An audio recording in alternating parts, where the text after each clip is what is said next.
Absolutely. Now, Steve, you got the chance to talk to visiting head coach Butch Estes, and he had some zingers for you, so I want to hear what you got to see from him. Absolutely. Butch Estes, listen, has been there for quite some time at Barry, got a chance to sit down and speak with him for a little bit, and I asked him, how do you prepare for an NSU press that causes X amount of turnovers and really is just dominant and has been dominant all season? And he said, quote, usually you put a guy or two in practice to play 7-on-5.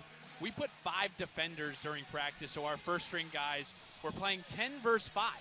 Wow. In the press part. That was the first great bite I got from him. The second one was talking about last year to this year in the NSU team, and he said the most impressive part about this year's NSU team is their half-court defense. Last year you felt like you could, if you got to the half-court unimpeded, you could do some things, but this year is a completely different defensive team. And then he left me with a little bit of a smirk and a little bit of a joke, and the last thing he said was, quote, the only good thing about coming here as of late is it saves us some gas money. All right, Steve, what have you got for us? Yeah, first one is own the windows. Barry is dead last in the SSC in defensive rebounding. Nova Southeastern is the #1 offensive rebounding team in the conference. Crash the glass with bad intentions. Coach Crutch has been super aggressive at times, sometimes sending 5 guys to the boards when a shot goes up. Number 2, take care of the ball. It goes for both teams, Mark. This is 1A and 1B in creating turnovers in the SSC. We've seen games get out of hand quickly when you don't nurture the ball and make good decisions. It's imperative for both teams to take this very, very serious. And then the last one, close quick to Nick. Nick Anderson leads the SSC in three-point percentage at 46%. He had 4 triples in his last game against NSU. With the way Nova presses, the Sharks have been susceptible to giving up open threes in transition, and that's fine, but you just don't want to let this guy, Nick Anderson, so close quick to Nick. Working the boards, and he's looking around saying, I need some help, fellas. Yoakum to Davis. Open 3. He's got it. Ryan Davis with a triple. Yeah, NSU just living in the paint right now, and they're kicking out to shooters, and we talked about it too. This year's shooting team, wow, they are tremendous from beyond the arc. Rogers. Back-to-back possessions within, 2 seconds of the shot clock? Something along those lines. Rogers cutting in. Oh, they're feeling it right now. Love the way that he contorted his body there. Kobe Rogers, confident drive, and flips it in with that little right hand. Too much standing around for Barry in the half court in the offense. Push ahead like this right now. It's your best shot. Drawing the foul. You know, you look back in this first half, how many times has Barry gotten into situations where it's dead clock, it's 3, 2, 1, those type of situations, and unless you got a dude that can go get you a bucket in those types of shot clock situations, those scramble situations, those are bad shots, you know. So the emphasis has to be, if you got a good shot in transition like right there, you got to go one-on-one. James Montgomery did a good job there getting ahead. He has a clear lane to the basket. You got to go and put some pressure on the rim. If your Barry's so long, and here's a trap from Barry.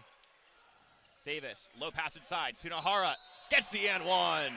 RJ just ripping through the lane there. And lays it up with that right hand plus the contact. Man, I'd be interested to see how many N1s he's had this year. He's done a great job absorbing that contact once he gets inside the paint. Sunohara with 6 points here over Sunohara, but it wasn't accurate enough. Here's Rogers. Bouncing into Sunohara. Went a little haywire and will go out. We're going to get a foul here, Mark. I think he got in between the hands of RJ Sunohara. I like the way that Kobe Rogers was patient there on that transition opportunity as RJ sinks the first free throw. Probably had Jonathan Pierre on the flip back, but instead waited a couple more seconds and dropped it off to RJ Sunohara. And that's never a bad decision when he's going full speed at the paint. It was a 90-71 victory tonight for the Nova Southeastern Sharks.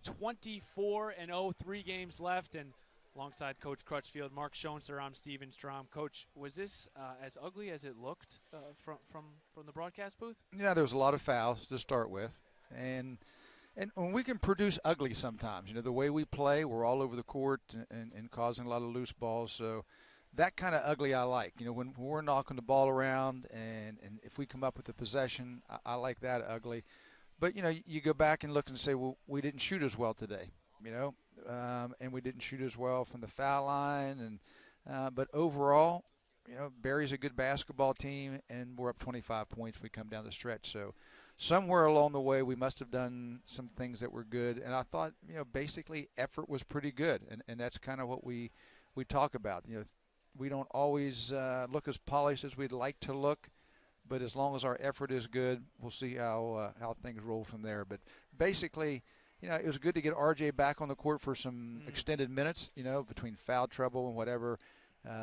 He's been playing a lot of these 19 and 21-minute games. As we go down the stretch here, he can't be a 19 and 21-minute guy. He's got to be a 30-minute guy for us. So it was good for him to play 30 minutes tonight. Absolutely. Ability to shoot from the outside. I know you haven't taken a ton this year, but what does that part of your game do for everything else once you start to knock down that three-pointer? I think it just opens up things for me. Opens up driving lanes. If I can get somebody up on a pump fake, then I can drive by. I can finish it at the rim, or kick it out to an open shooter. So I think it just expands my game a little bit more. How long does it take you to grow that mustache? I think I've been working on it for like 4 months. Yeah? I think. Okay. Yeah. I mean, it's a long time coming, Steve. Come on. It's going.